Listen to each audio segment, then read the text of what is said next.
I bought my house and my husband kicked me out. Then I did this. The keys felt heavy in my hand as I stood on the front porch of what I thought was going to be our forever home. It was a modest two-bedroom craftsman in a quiet neighborhood. Nothing fancy, but it was mine. Well, technically it was ours now that Jake and I were married, but I'd saved every penny of the down payment myself. "Welcome home, Mrs. Rodriguez," Jake said, sweeping me up in his arms to carry me across the threshold. I laughed, feeling like the luckiest woman alive. We'd been married for exactly 3 months, and I'd just closed on the house that morning. "I can't believe it's really ours," I said, looking around at the empty living room with its original hardwood floors and built-in bookcases. "Believe it, babe. We did it. We." That's what I thought this was. A partnership. A team. 2 people building a life together. I was so naive. The first red flag should have been Jake's insistence that only his name go on the deed. "It's just easier this way," he'd explained when we were signing the paperwork. "Less complicated for taxes and stuff. Since you're putting down the money, we'll obviously both be on the mortgage." But when I tried to add my name to the deed later, Jake got defensive. "Why does it matter whose name is on some piece of paper? We're married. What's mine is yours, right?" Wrong. So very wrong. For the first 6 months, everything seemed perfect. We painted the walls together, picked out furniture, planted a garden in the backyard. Jake even built a deck with his own hands, spending every weekend that summer hammering and sawing and cursing at instruction manuals. I loved watching him work. He'd take his shirt off in the heat, muscles flexing as he measured and cut boards. When I'd bring him lemonade, he'd pull me close and kiss me, tasting like salt and satisfaction. "This is going to be beautiful," he'd say, gesturing at the half-finished deck. "Our kids are going to love playing out here. Our kids, our future, our home." But slowly, things started to change. It began with small comments. "You know, Sarah, maybe you should ask before you invite people over. This is my house, too." Or, "I don't really like how you arrange the living room. Can we move things back to how I had them?" Then it escalated to bigger issues.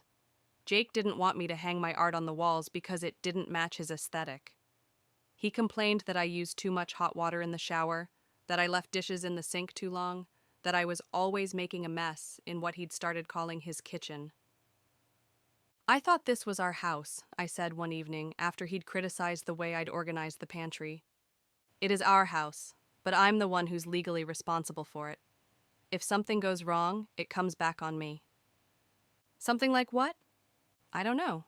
Damage to the property, insurance claims, liability issues. You don't understand how these things work." The thing is, I did understand. I worked in real estate. I knew exactly how property ownership worked, which is why I'd wanted my name on the deed in the first place. But every time I brought it up, Jake found a reason to delay or deflect. "We'll get it sorted out eventually," he'd promise.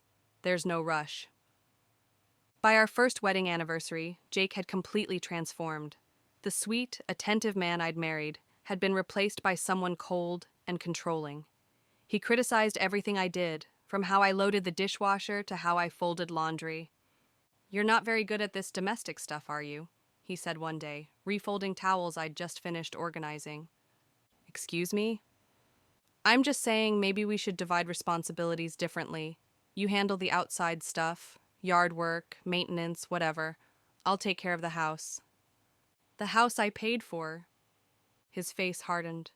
"The house that's in my name, which makes it my responsibility." That's when I realized what was happening.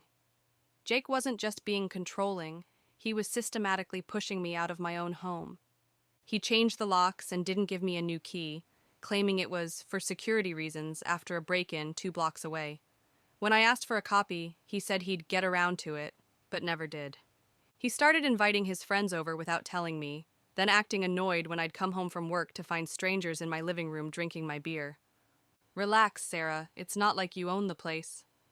But I did own the place, at least I'd paid for it. The final straw came on a Tuesday evening in March. I'd had a particularly long day at work, 3 property showings, and a closing that ran 2 hours late. All I wanted was to come home, order takeout, and binge-watch something mindless on Netflix. Instead, I pulled into my driveway to find Jake loading boxes into his truck. What's going on? I asked, getting out of my car. I'm moving out, he said without looking at me. Moving out? What do you mean, moving out? I mean, I'm leaving. This isn't working, Sarah. We both know it. I felt like I'd been punched in the stomach. What are you talking about? We haven't even discussed any problems. Haven't we? The constant fighting, the tension, the way you're always trying to control everything? Control everything? Jake, I just want to feel like I live here too. And that's the problem. You think you can just waltz in here and take over everything I've built? Everything you've built? I bought this house. With money you earned while we were together. Technically, that makes it marital property. I stared at him, trying to process what he'd just said. Are you seriously trying to claim that my down payment was marital property? I'm not trying to claim anything. I'm telling you how it is. He hefted another box into his truck. My lawyer says I have a strong case for keeping the house. Your lawyer? Yeah. Turns out being married to someone doesn't automatically give them the right to kick you out of your own home. The world seemed to tilt sideways. Your own home? Jake, my name is on the mortgage. I've been paying the monthly payments. From our joint account, which means it's been both of our money. Our joint account that I'd been depositing my entire paycheck into while he'd been secretly keeping a separate account I didn't know about. But I didn't find that out until later. I want you out by the end of the week, he continued, not even looking at me. Out? Out of where? Out of my house. This is my house. No, Sarah, it's my house. Check the deed if you don't believe me. I stood there in my own driveway, watching my husband, soon-to-be ex-husband, load his belongings into his truck like I was some stranger he was evicting. Like the past 2 years of our relationship had meant nothing. Like the house I'd dreamed about and saved for and poured my heart into was just another piece of property to be divided up in a divorce. You can't do this, I said weakly. I can, and I am. You'll get your divorce papers next week. Jake, please, can't we talk about this? Work things out? For the first time since I'd gotten home, he stopped what he was doing and really looked at me. What I saw in his eyes made my blood run cold. Not anger, not hurt, not even indifference. Calculation. There's nothing to work out, he said. This was always the plan. What plan? Come on, Sarah. You're not stupid. Did you really think someone like me would marry someone like you for love? The words hit me like a physical blow. Someone like me? Ordinary, average, the kind of woman men settle for when they can't do better. He slammed the truck door shut. But you had something I needed, a good job, savings, the ability to buy a house. So I married you, let you pay for everything, and now I get to keep it all. I felt like I might throw up. You used me. I married you. There's a difference. Is there? He shrugged. Look, you'll be fine. You're smart. You've got a decent career. You'll land on your feet. But this house? This is mine now. And you need to accept that. He got in his truck and drove away, leaving me standing in the driveway of the house I'd bought, but apparently didn't own. That night, I sat on the floor of what had been our bedroom, surrounded by legal documents, and trying to figure out how everything had gone so wrong so fast. The deed was indeed in Jake's name only. The mortgage was in both our names, but as I learned from a frantic call to the bank, that just meant we were both responsible for the debt, not that we both owned the asset. I'd been paying the mortgage from our joint account, which Jake had been contributing to, but nowhere near equally. I'd been putting in about 80% of our household income while he'd been contributing maybe 20%. But legally, it didn't matter. Joint account meant joint money, which meant he could claim he'd been paying for the house too. I felt so stupid. How had I let this happen? How had I been so trusting, so naive? But sitting there on the floor, surrounded by the wreckage of my marriage and my assumptions about how the world worked, something else began to grow alongside the hurt and humiliation. Anger, pure, clean, focused rage. Jake thought he was so smart. He thought he'd played the perfect con, used the legal system to steal my house and my money and my future. He thought I'd just quietly disappear, lick my wounds, maybe cry a little, and then move on. He thought wrong. Then I did this. First, I called in sick to work and spent the entire next day making copies of everything. Every bank statement, every receipt, every piece of paper that showed where our money had come from and where it had gone. I photographed text messages, printed emails, documented every financial transaction from the past 2 years. What I found was even worse than I'd expected. Jake hadn't just been contributing less to our joint account, he'd been systematically draining it. Small amounts at first, then bigger ones. Cash withdrawals, transfers to accounts I'd never heard of, payments to credit cards I didn't know he had. He'd been planning this for months. While I'd been working overtime to pay our mortgage, he'd been secretly moving money into private accounts. While I'd been talking about our future, he'd been preparing to steal it. But Jake had made one crucial mistake. He'd underestimated me. See, when you work in real estate, you learn things. You learn about property law, about marriage and divorce law, about how to protect your assets. You learn about legal loopholes and technicalities and all the ways people try to screw each other over. And you learn about forensic accounting.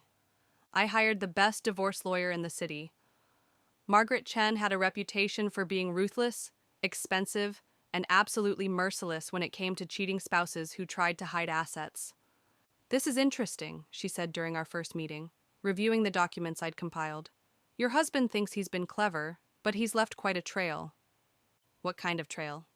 "Well, for starters, all those secret accounts he's been funding, he used marital property to open them. That means they're subject to division, even if your name isn't on them." "But what about the house?" "The house is more complicated. He's right that having his name on the deed gives him legal ownership.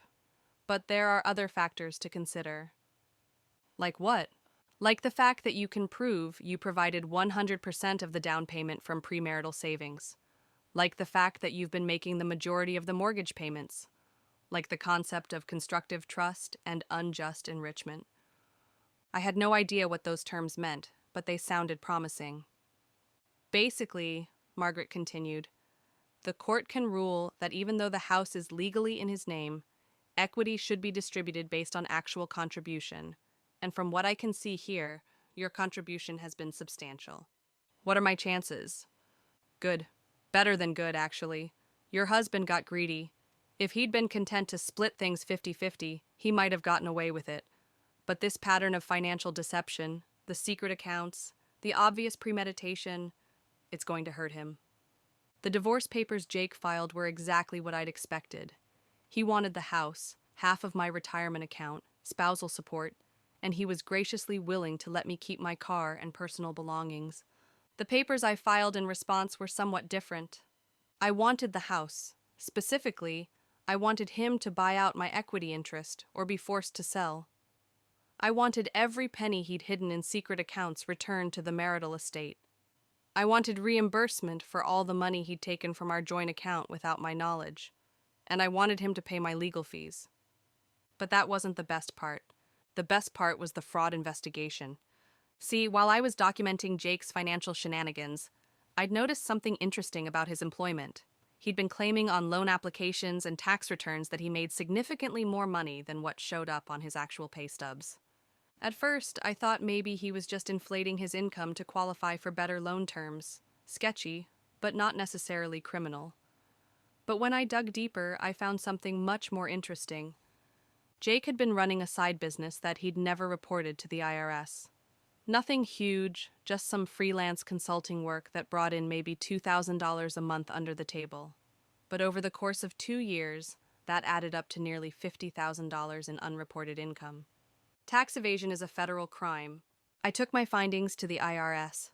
I also discovered that Jake had been claiming me as a dependent on his tax returns while I was filing as married filing separately.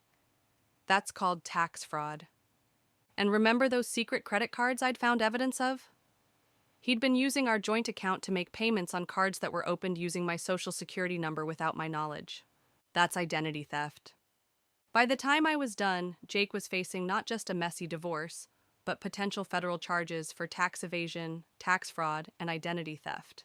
Margaret was impressed. I've seen a lot of vindictive spouses over the years, she said, but you've managed to turn vindictive into an art form. I'm not being vindictive, I said. I'm being thorough. The first sign that Jake was beginning to realize he'd miscalculated came 3 weeks after he'd moved out. I was living in a studio apartment, sleeping on an air mattress and eating takeout every night, when he called. Sarah, we need to talk. Talk to my lawyer. Come on, don't be like that. We can work this out like adults. Adults don't commit identity theft, Jake. A pause. What are you talking about? The credit cards you opened in my name, the ones you've been making payments on from our joint account, the ones I've reported to the credit card companies and the police. Sarah, that's not... You're misunderstanding what happened. Am I? Because it looks pretty straightforward to me. You used my personal information to open credit accounts without my consent, then used marital funds to make payments. That's textbook identity theft. I was going to tell you about those cards. When? After you'd maxed them out? Look, maybe I made some mistakes, but we can fix this. You don't have to involve lawyers and police and make this into some big federal case. Actually, it literally is a federal case now. The IRS is very interested in your unreported income. The silence stretched so long I thought the call had dropped. Sarah, he finally said, his voice different now, scared. We can work something out. I'll split the house with you 50-50. We'll call it even and both walk away. 50-50? Jake, I put down 100% of the down payment, and I've been making 80% of the mortgage payments. 50-50 isn't even close to fair. Okay, fine. 60-40 in your favor. Not interested. 70-30? Jake, you stole from me, for months. You planned this whole thing from the beginning, used me to buy a house, then tried to kick me out with nothing. Now you want to negotiate? What do you want? I want everything I'm legally entitled to, which, according to my lawyer, is quite a lot. The divorce proceedings were brutal. Jake had hired some bargain basement attorney who was clearly out of his depth against Margaret. Every motion Jake filed got shot down. Every piece of evidence we presented made his case worse. The turning point came when Margaret subpoenaed Jake's employment records and bank statements. Under oath, he had to admit to the unreported income, the hidden accounts, the fraudulent use of my personal information. Mr. Rodriguez, Margaret said during his deposition, you've testified that you considered the house to be your separate property because your name was on the deed. Is that correct? Yes. But you've also admitted that your wife provided 100% of the down payment from her separate funds, correct? Well, yes, but... And you've admitted that the majority of the mortgage payments came from her income? From our joint account. An account into which she deposited approximately 80% of the funds? Jake's lawyer objected, but the damage was done. Mr. Rodriguez, you've also admitted to opening credit accounts using your wife's social security number without her knowledge or consent. I was going to tell her. When? Eventually. But you didn't tell her before you used those accounts, did you? No. And you didn't tell her before you started making payments on those accounts from your joint checking account? No. So you used her identity to obtain credit, then used her money to make the payments? Jake's lawyer objected again, but Jake had already answered. I guess, technically, yes. The judge was not impressed with Jake's testimony, or his financial behavior, or his attempts to claim sole ownership of a house he hadn't paid for. When the final judgment came down, I got everything I'd asked for and more. The house was to be sold immediately, with proceeds split based on actual contribution, which worked out to about 85% for me, 15% for Jake, after accounting for all the money he'd taken without permission. The hidden accounts were to be liquidated and added to the marital estate, then redistributed based on who had actually earned the money. Jake was ordered to pay my legal fees, which had grown to nearly $15,000, and that was just the divorce. The criminal charges took longer to resolve, but the outcome was even more satisfying. The IRS hit Jake with penalties and interest on his unreported income that totaled more than $30,000. The state filed tax fraud charges that resulted in additional fines and probation.